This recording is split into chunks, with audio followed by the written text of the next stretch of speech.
and his extremist movement are fueled by fear and by cynicism.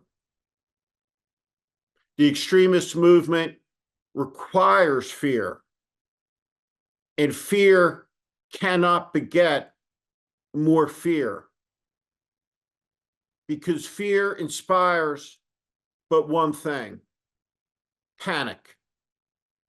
And panic prefaces defeat and collapse and often death.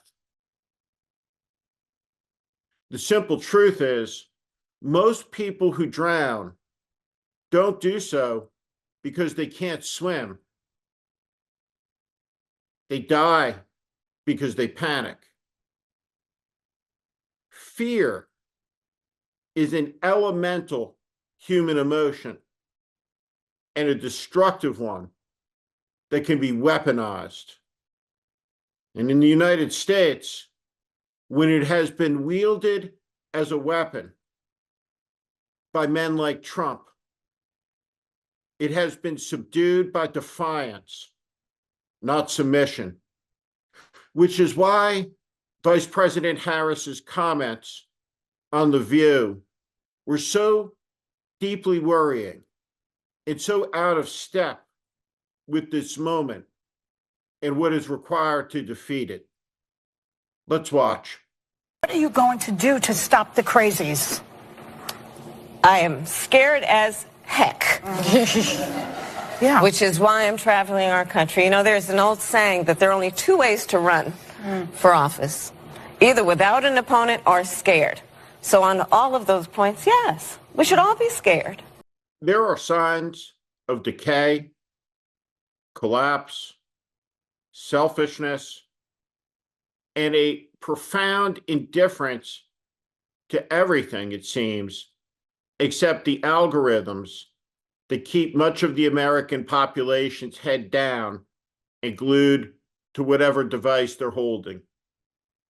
Democracy requires the practice of citizenship, lest it be taken away by someone who likes the power, absent the hard work required to earn the trust and the vote of an informed citizenry. How we got to this moment will be the subject of much study. But the cause of politics in this moment must be how we get out of it. And it starts with assembling a great American coalition of people who are bound together through disagreement in a faith of the U.S. Constitution as the law of the land that must be preserved and protected so that it may endure for our grandchildren's grandchildren. Why is this generation somehow exculpated from understanding the responsibilities imparted onto them with the birthright of American citizenship to defend the Republic against all enemies, foreign and domestic, which includes the demagogues that seek to tear it down? There's a poem that I think speaks powerfully to the culture of this moment. It's too bad that so many of our institutions of learning in America don't teach poetry anymore, or really literature of any type, or require reading much at all. But these words have meaning, and in them, there should be a purpose to stave this off and push it away and to seek out something better. What is the remedy to all that is around us is hope and fearlessness. Here are the words to the Yeats poem, The Second Coming. Turning and turning in the widening gyre, the falcon cannot hear the falconer. Things fall apart, the center cannot hold. Mere anarchy is loosed upon the world. The blood-dimmed tide is loosed and everywhere. The ceremony of innocence is drowned.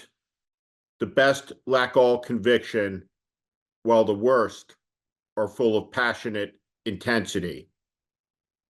Surely some revelation is at hand. Surely the second coming is at hand. Things do fall apart when the center cannot hold. And the answer to fear is not bowing towards it.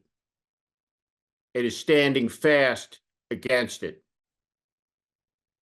This is an American tradition, and it must be embraced by President Biden and Vice President Harris.